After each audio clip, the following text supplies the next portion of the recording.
Hey, Curt Hennig fans. Hello and welcome to another episode of Curt Hennig Was the Best, Changed My Mind. I am your host, Steph. On today's Perfect Podcast, we're going to do a bonus episode that is dedicated to a watch-along with Rick Rude.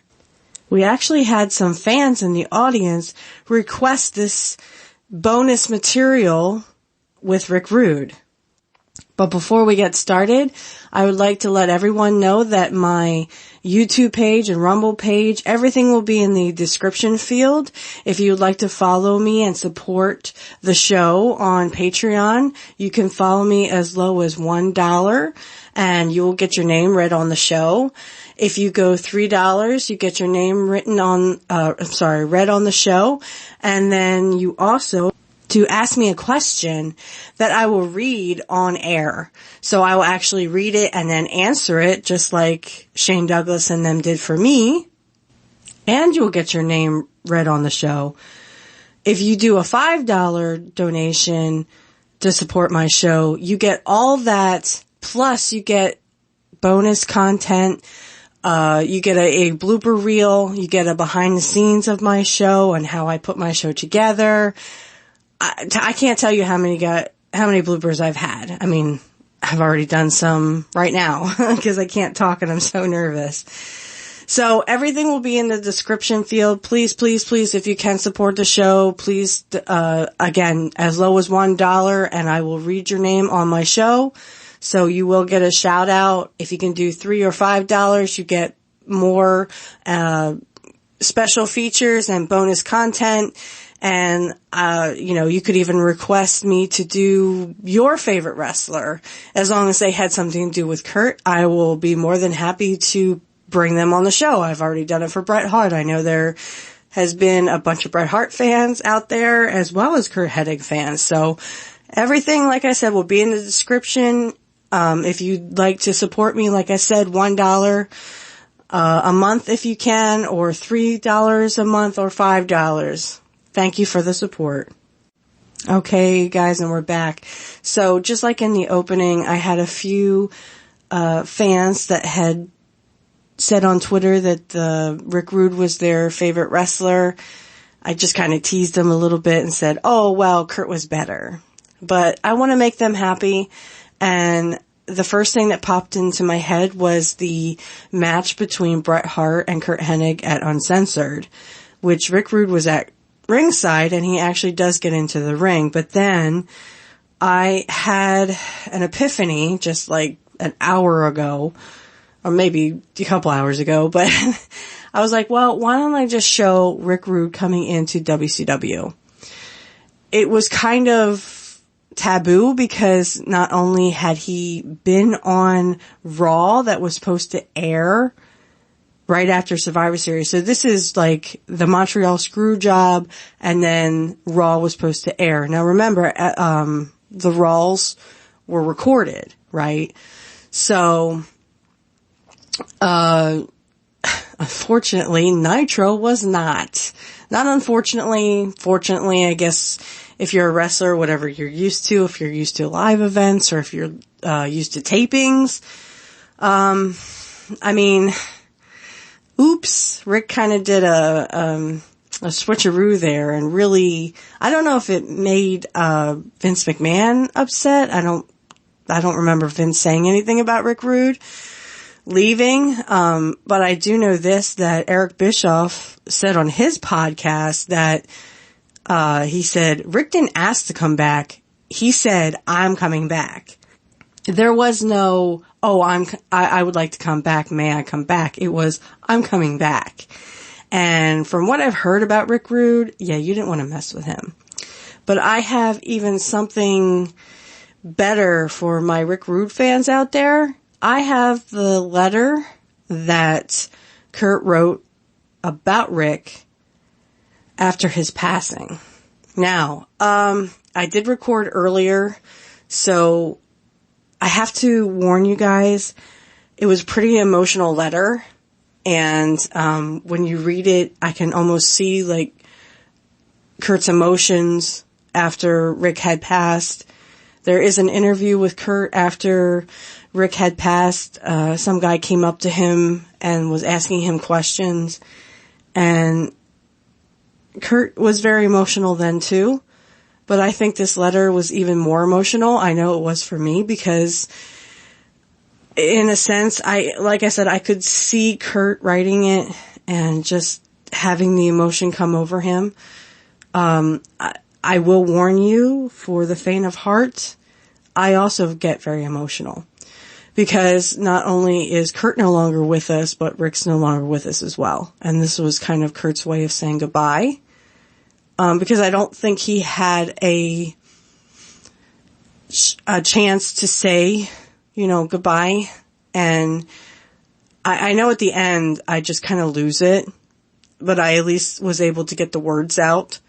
So I do apologize, but when you're reading something that is emotional like that, it's very hard to keep it together. I hope that my fans understand that I'm coming from a good place, and I wasn't much for Rick Rude because I really didn't remember him as much as I remembered Curt. But I want you to understand that this letter that Curt wrote was special because Curt was special and Rick was special, and they shared a special bond that I don't think anybody could understand unless you have like a best friend like this. And, if you have this closeness with someone, it's very hard when they pass on under whatever circumstances.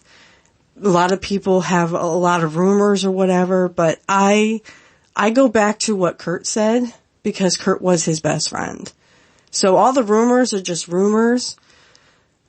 For right now, I'd like you guys to hear what Curt had to say about his best friend. And like I said, if this causes tears to come to your eyes, then you know what that special bond between him and Rick was all about. And like I said, it was very hard. I almost didn't make it through. Let's put it that way. Because Curt was an amazing man, an amazing wrestler, and the way he talked about Rick was emotional. I'm sure it was very emotional for him. He probably felt like, that's my best friend and now he's no longer here. I can't talk to him. I can't tell him, the things I'm going through right now. But the one thing I would say to Curt is all you have to do is talk out loud and Rick would be able to hear you. When he wrote that letter, if I had known Curt, I would have consoled him and said, you know what? I'm sure Rick heard your words because you were writing, as you were writing, usually most of us, when we're writing, will say the thoughts in our head first. Or even as we're writing, we say the thoughts, right? So even if Rick wasn't physically with you, and I do believe in a spiritual world, I'm going to make that very clear right now. I'm a very spiritual person myself. So I think that, I think that Rick was definitely with him when he wrote this letter. And it was all about him. It was all about, the bond that he shared and the memories that he has of Rick. And, wherever Curt is, I would just say, trust me, Rick knows how you feel because he could probably hear you. He probably cried with you when you were thinking this. But I think it's just Curt's way of saying goodbye. And it's very emotional, sorry. Okay. I'm not going to cry. Onion Ninja, go away. I'm not going to cry. What I'm going to say is that Rick was an amazing person as well. Curt says, he never ratted him out or anything. But, I want you to listen with an open heart. And if this brings tears to your eyes, then you can feel that too. You could feel the emotion that Curt was feeling when he did this letter. So, enjoy this letter. I hope that, wherever you are, whatever you're doing, you understand that friends can have a great bond, just like a marriage, but different. Two people can share a bond, and they don't have to be sexually attracted to each other. It's something that I think possibly Curt and I could have shared if I had known him, as a friend. So please enjoy this letter. Again, it was very hard to get through, but I wanted some content from my fans who are also Rick Rude fans. I think you guys know that, I wasn't much for Rick Rude, but he was still Curt's best friend.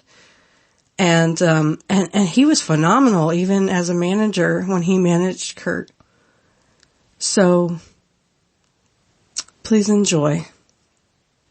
So I was asked to by some of my fans to have more Rick Rude content. Here's the first part. I'm going to read a letter from Curt Hennig that he wrote when Rick Rude died. I just hope I don't get emotional doing this. Okay. When my best friend Rick Rude died, wrestling lost one of the greatest artists in our business. The guy had everything it took to be the number one man. He had the body, the psychology, and the look. He had no flaws as far as I'm concerned.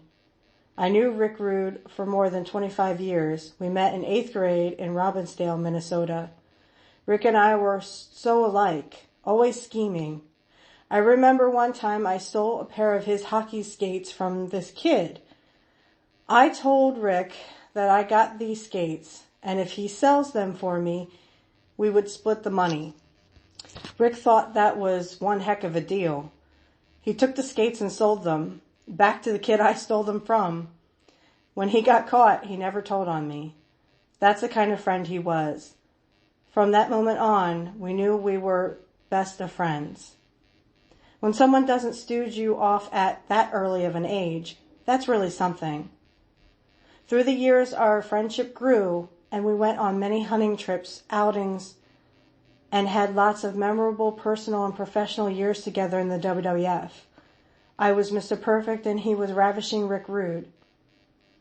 Rick arrived in the WWF first. I had never worked a territory with him. We lost touch and hadn't talked in about 2 years. My initial appearance was to be in Tacoma, Washington in 1988. When I found out that Rick was staying at the same hotel as me, I called him when I checked in earlier in the day. I told him, "Rick Rude, I'm here to kick your ass." He said, "Who is this?" I told him that I was in the lobby and I was starting in the WWF today. He wanted to know whose spot I was taking. I told him, "Yours." We had a damn good laugh. Rick's character inside the ring was one of a mean person who went for the women. Outside the ring, he was pretty much the same. If you even looked at him wrong or checked out the girl he was with or something like that, he would want to fight. Some guys like to fight, like I like to play golf. Rick Rude was an all-around son of a bitch. The last time I talked to him was the day before he died.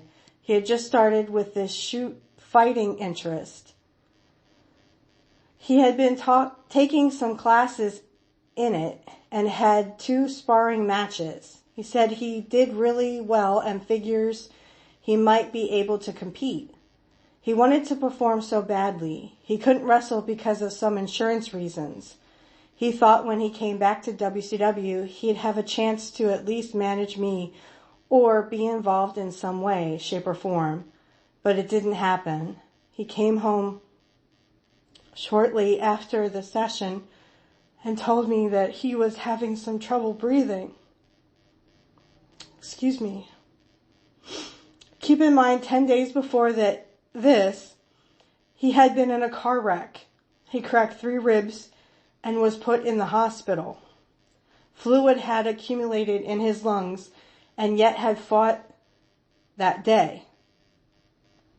When I got home from the funeral and the live Nitro in Fargo, North Dakota, I checked my answering machine. There were 2 messages from him.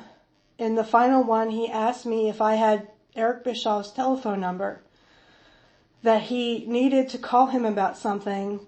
Then he said, "I'll see you later." I still hear those words, "I'll see you later." I've kept that tape and will never let anything happen to it. I don't want anyone to lump him in with the stories about wrestlers abusing drugs and steroids. Rick Rude was not on anything heavy duty. He may have been taking some pain pills for his ribs. I've heard some people say his death was a suicide. No way. He was too much of a man to do that. If he had a problem, he would face it. He would look death in the eye. He wouldn't cower out of anything he did in his whole life. He was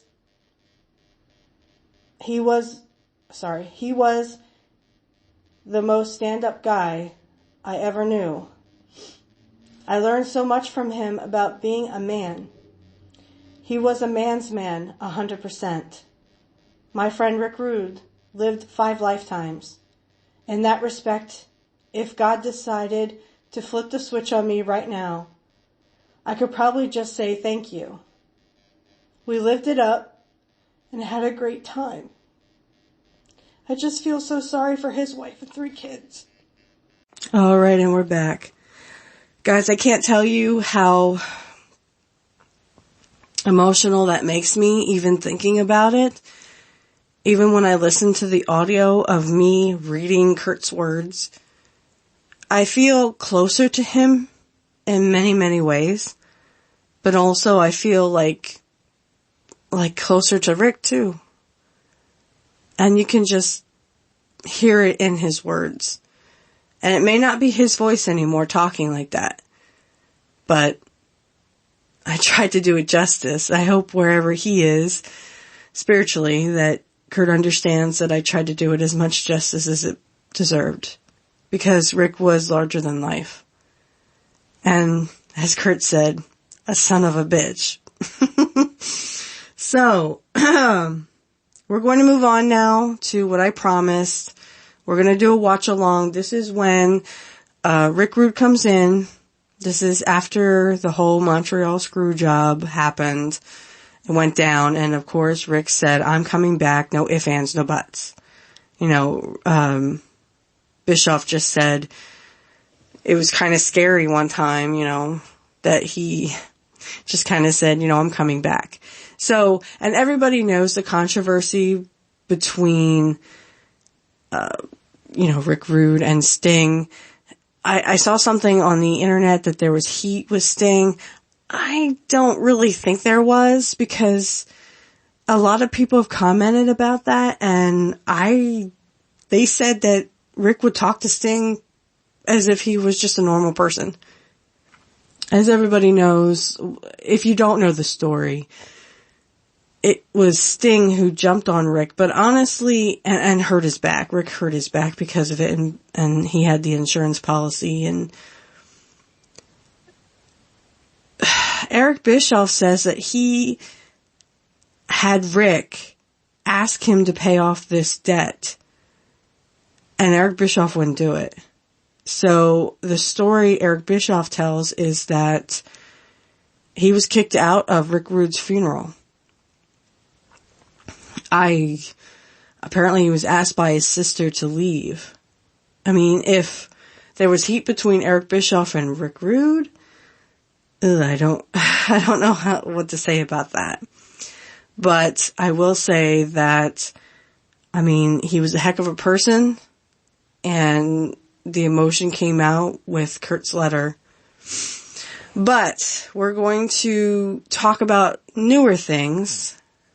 Talk about the fact that Rick sort of did a switcheroo on Vince, He shows up on Nitro, which is live, and he was also on Raw, which was taped. So this, usually I think Raw was always taped the week before. So they were always a week ahead, or a week behind, whichever one it was. This has caused a lot of controversy through the years where how could you be at two places at once? Well, Vince had already killed kayfabe, if you believe in that stuff. So he had already killed it. So really, Rick didn't kill kayfabe even more. He just wanted to stick it to Vince, and he comes out and he literally gives his 15-minute or his 2-minute speech. He says 15 minutes of fame. He was already famous by then. So if anyone knows Curt Hennig, knows, Ravishing Rick Rude. And I would like to do a special, bonus. How many bonuses you can have there. Episode, of the stories that I've heard about Rick Rude. So I'm talking the hunting story. There's a story where Rick Rude went hunting with Stone Cold Steve Austin. Austin tells it. Great story there. It wasn't a rib. It's not like Kurt's rib stories. There is one that sorta kind of fits that demeanor. But there are some stories I'd like to get out there. And definitely the hunting story where Rick was more of a fisherman, not a hunter. Even though Curt says that they've gone on hunting trips together. And, Stone Cold kind of says, I don't think it's a secret anymore that everybody kind of knew that Rick smoked weed. Fine, whatever. I don't care about that. I would say that the prescription pills are probably what sort of ended everything. And it's because everybody knows that, Big Pharma targeted athletes and especially wrestlers, and wrestlers were getting hooked on painkillers and overdosing on other stuff.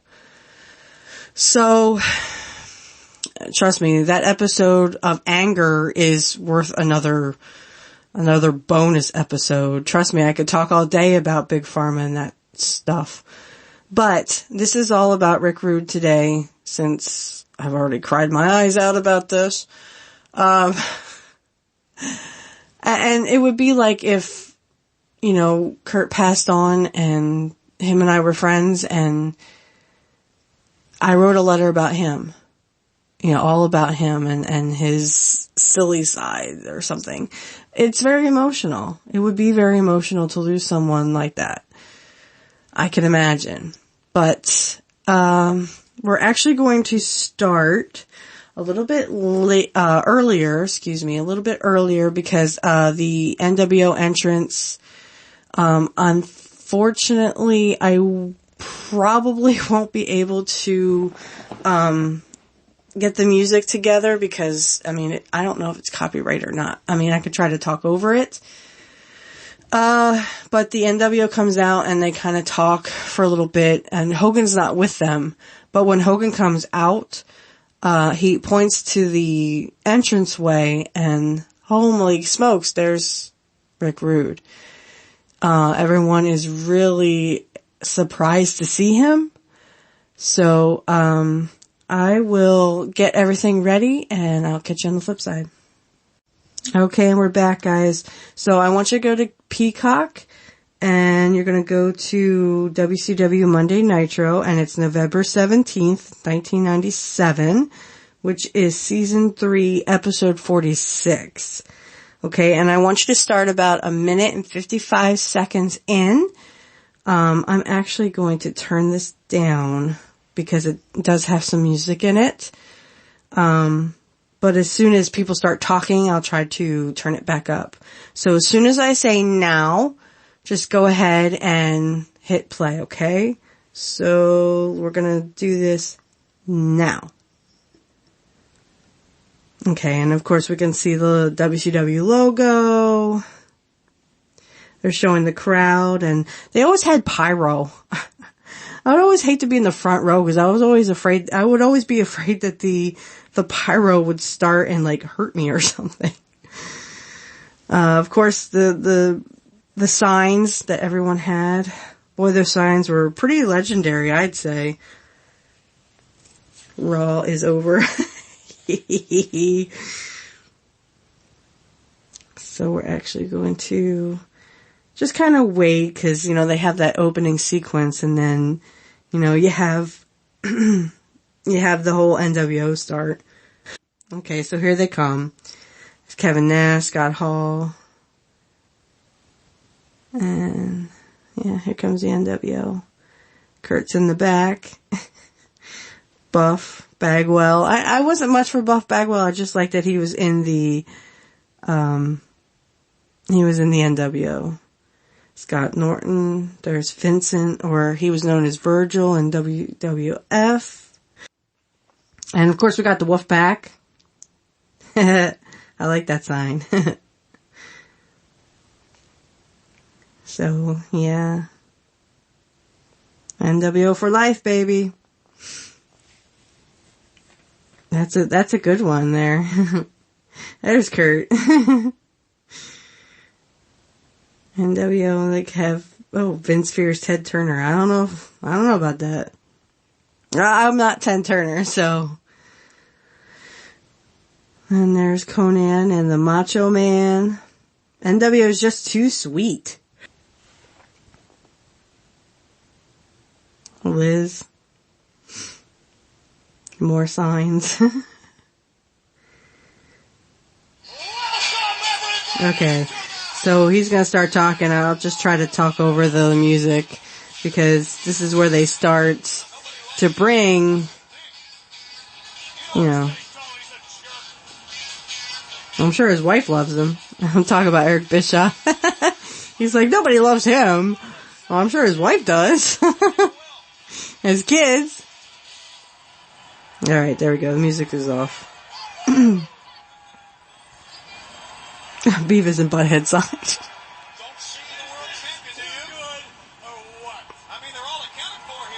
Scott Hall.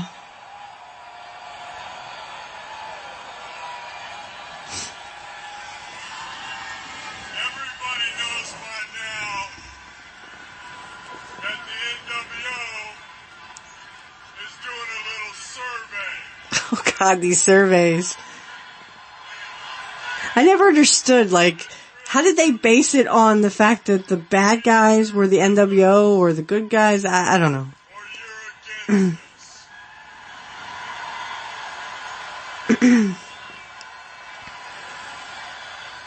So what we want to know is, did everybody in Cincinnati come to see WCW?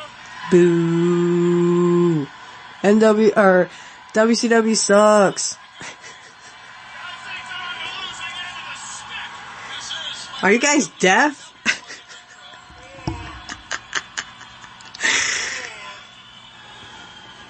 everybody in Cincinnati come to see NWO. Guy with an NWO for life shirt.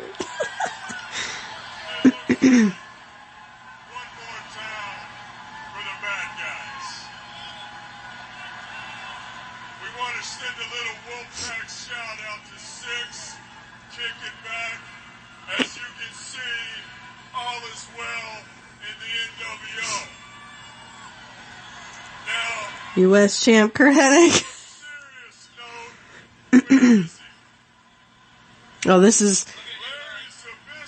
Yeah, this is during that little Sabisco thing where Larry Sabisco wanted Scott Hall, and Scott Hall's like, well, you have to go through this person and that person. Eric Bischoff, I think, was the first. Why don't you come over here by yourself? And Larry Sabisco has been telling anybody who listened that he wants some of Scott Hall.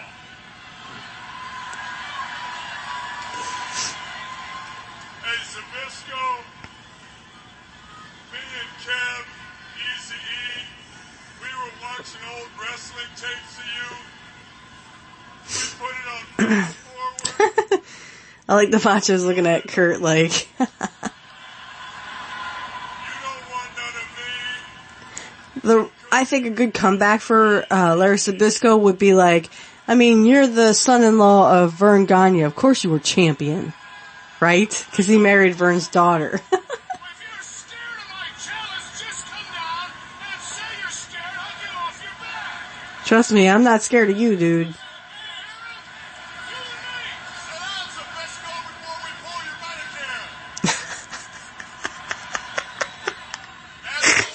Oh, sorry. The agenda is quite simple. Number one, you two Einsteiners. Now, the way we look at it, you haven't beat the outsiders, and the world... True, it was Scott Hall and Six, who was Sean Waltman, because Nash was still hurt at the time. They had to defend the belts. Piper said so. Piper is the commissioner. And a little shout out to you, Giant. You know what? You said you're the true giant of professional wrestling. Well, guess what, buddy? You can have that spot Quasimodo because Kevin Nash is perfectly content going through life being 6'10", sexy, and just too sweet. Pigco. Takes one to know one, Zbyszko. I do not agree. I never found Kevin Nash sexy. Sorry, Kevin Nash, but Curt was sexier. A number of big surprises. We decided that we wanted to do it again. Well, let's do it again then. Another one for you. I think the week before they had come out with all these Canadian flags and stuff. Let's bring out the man. Alright, we're gonna turn this down. Copyright music, sorry. So, even it was copyright at the time, but Hogan, the only reason why you knew Hogan came out was because this Jimi Hendrix would start playing. That was Hogan's music. I'm guessing they didn't get the rights to that, so sometimes they have like a mix, and then sometimes they don't. So, I'm not really sure. I don't know. Like, sometimes, like I said, you will hear the dare, dare, dare, dare, dare, and everyone knew that was Hollywood Hogan's music. Sometimes they just play the regular NWO and they're like, oh, we know who's coming. Oh, here, Hogan's pointing towards the entrance. So this is where, Rick makes his entrance. There he is. Good old Rick Rude. Ravishing Rick Rude. Haircut. I mean, everybody remembers the Rick Rude with the long hair. You cut it short.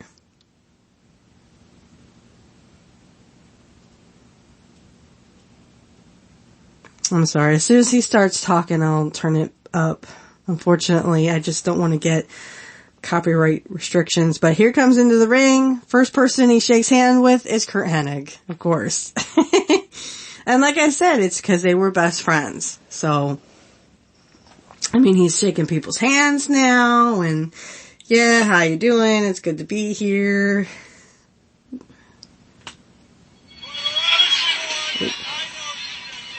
Okay, there's still a little bit of that. I'll just try to talk over it till they kind of cut it. Because you can't really hear Rick over it anyway. 24 little hours. You know, and we all have our 15 minutes of fame, and I'd like to take a couple of my 15 minutes to talk about the rights and the wrongs in the world of professional wrestling. And he's going to talk about HBK and the whole Bret Hart thing. What's wrong in the world of professional wrestling is Shawn Michaels claiming to be world champion when he never beat Bret Hart. Which is weird because, well, I'll let him talk. What's wrong with the world of professional wrestling is for Vince McMahon to instruct a referee to ring the bell in order to rob Bret Hart of his title.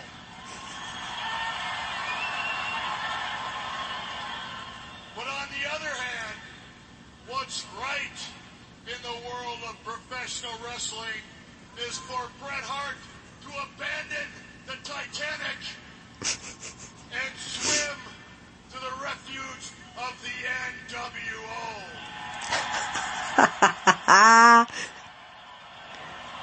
What's right with the world of professional wrestling is NWO's course to destruct WCW. See, Rick becomes NWO. What's right with the world of professional wrestling is for the NWO to beat the living It. out of the man called Sting.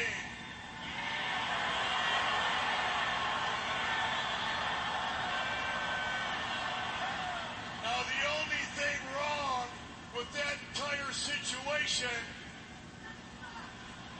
is that I didn't have the chance to participate.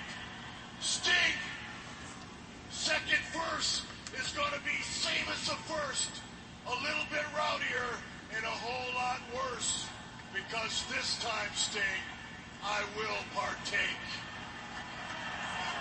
Give it up for Ravishing Rude! Woohoo!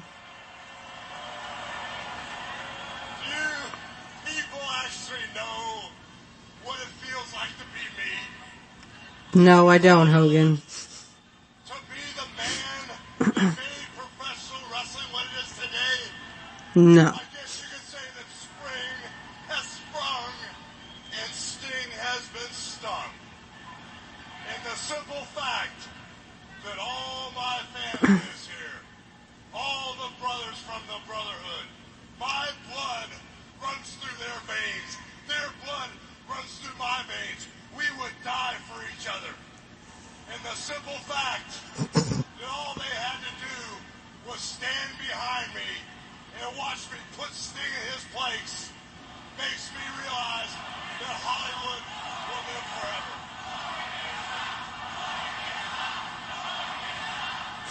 I hear you calling for the Stinger, but he's not going to be out here. Because as far as everybody out there goes, Sting will never be seen around the WCW.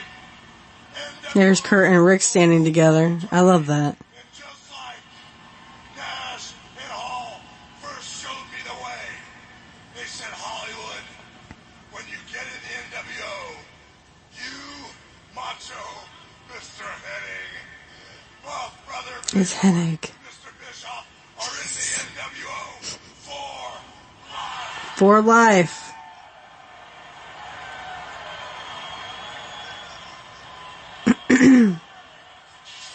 Oop.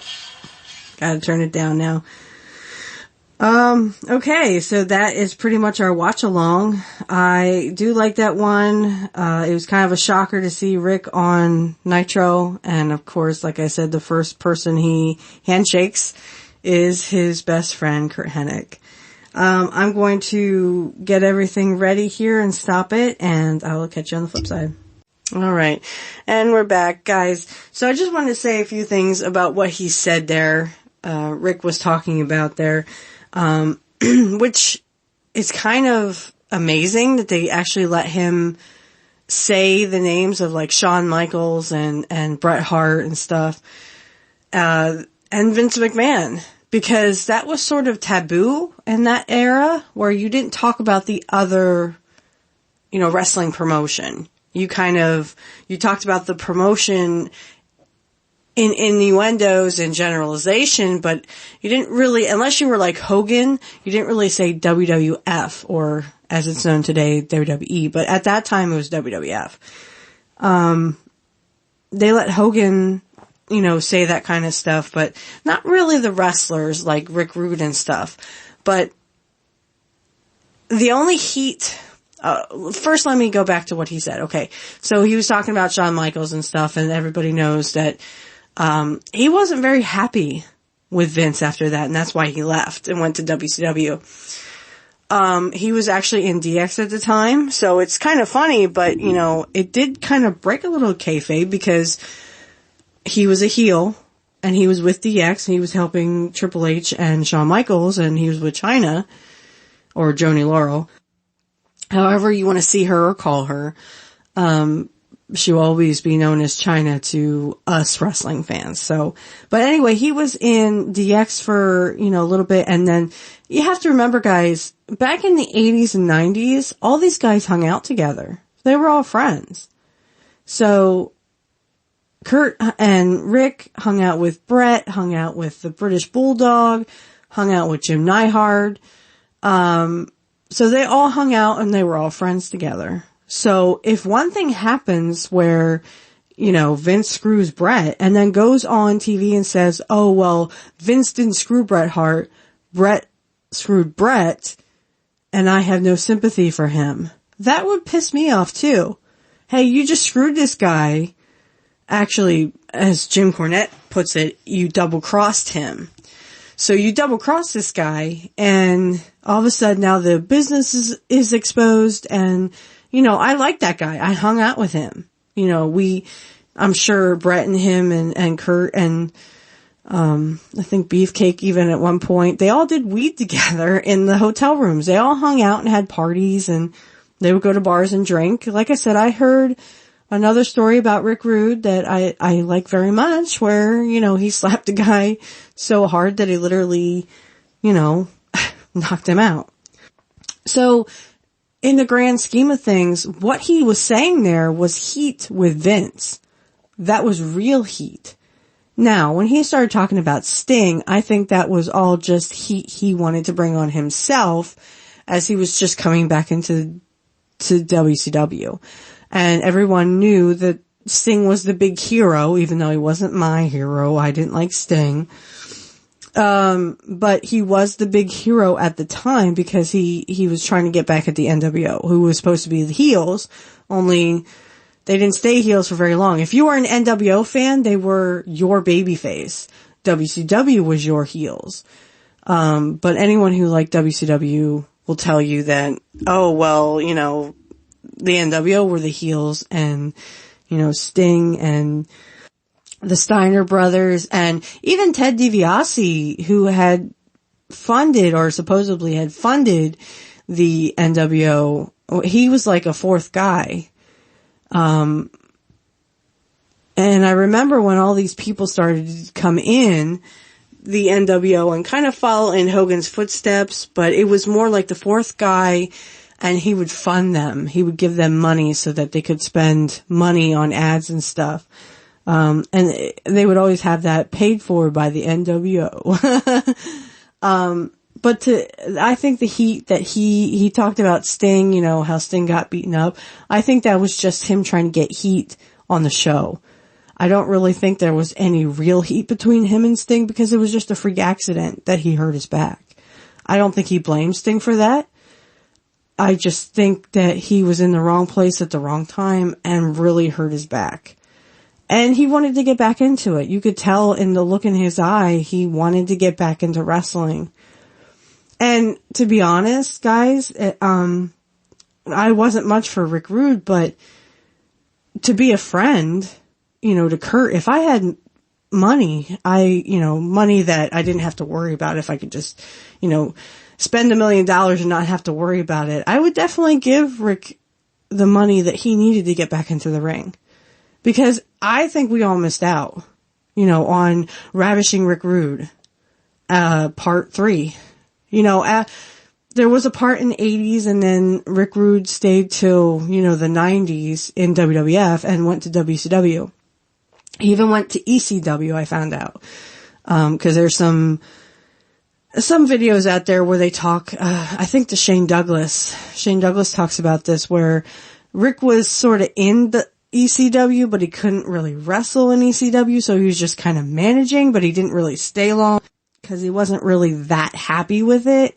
So in the grand scheme of things, like I said, I think everything is made for a reason, but I think that we were all cheated out of part 3 of Ravishing Rick Rude.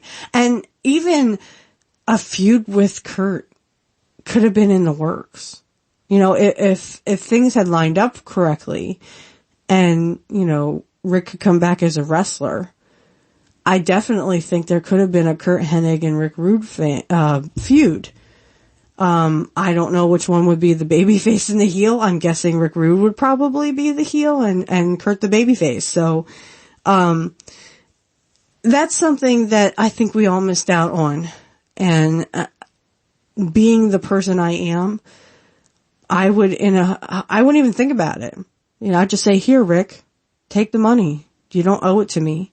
You don't owe me anything in return other than go out there and entertain those fans.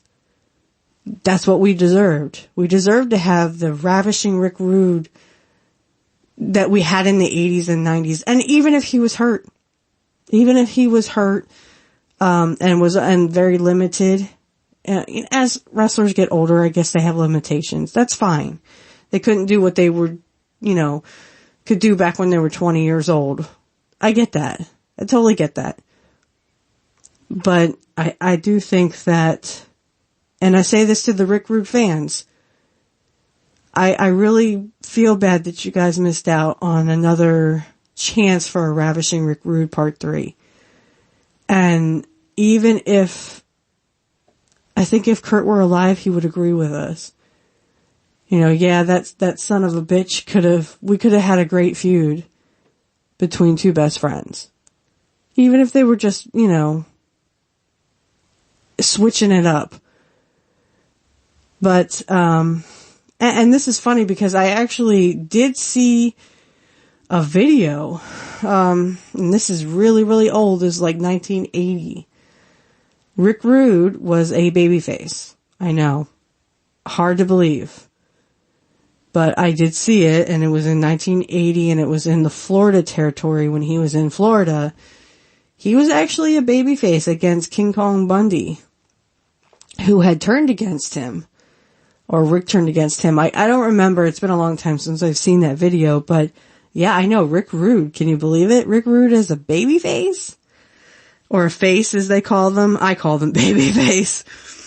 But it's so hard to see, because I grew up with the Ravishing Rick Rude character that was him.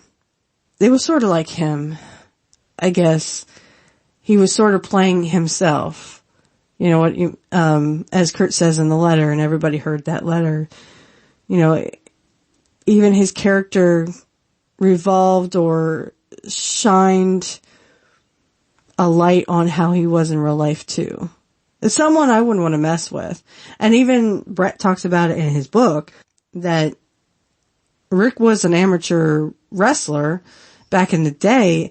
And again, it's not someone I would want to mess with. They had a very hard time in one of the parties that they had getting Rick Rude onto the mat. So they're doing amateur wrestling, trying to wrestle Rick to the mat, and it was very hard to do that because he had this amateur background. I think his dad was a boxer, I want to say.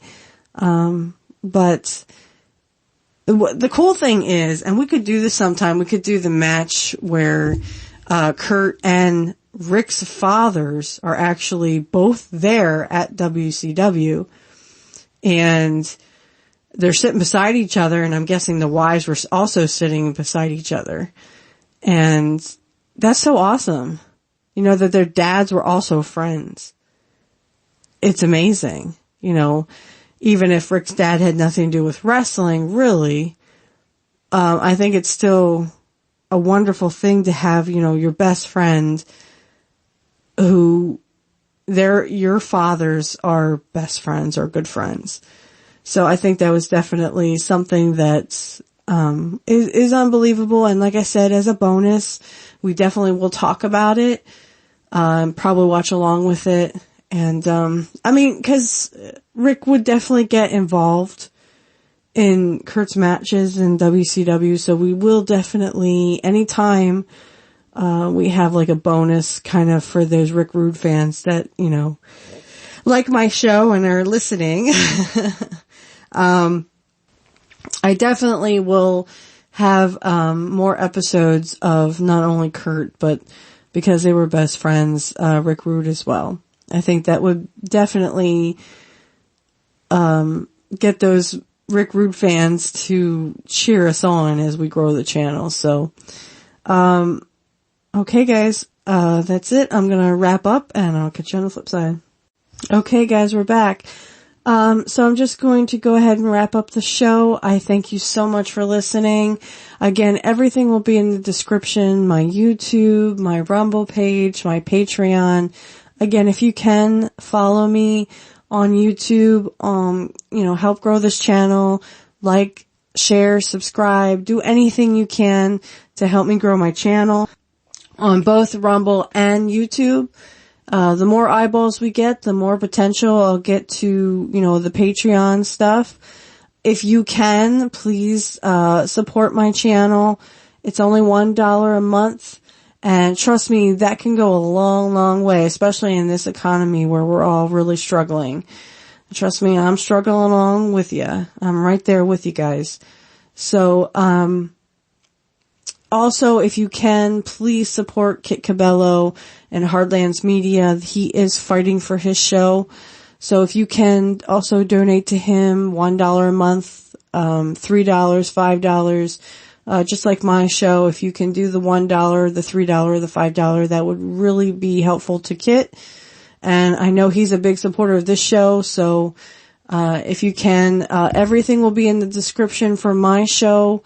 If you want more content like this, like I said, like, share, subscribe, get this out to all your friends, everybody who you can think of, anyone who wants to, be a part of this. I ask for your help and your support, and I know Kit asked for your support. We need you now more than ever for Kit, because he still is fighting against these copyright,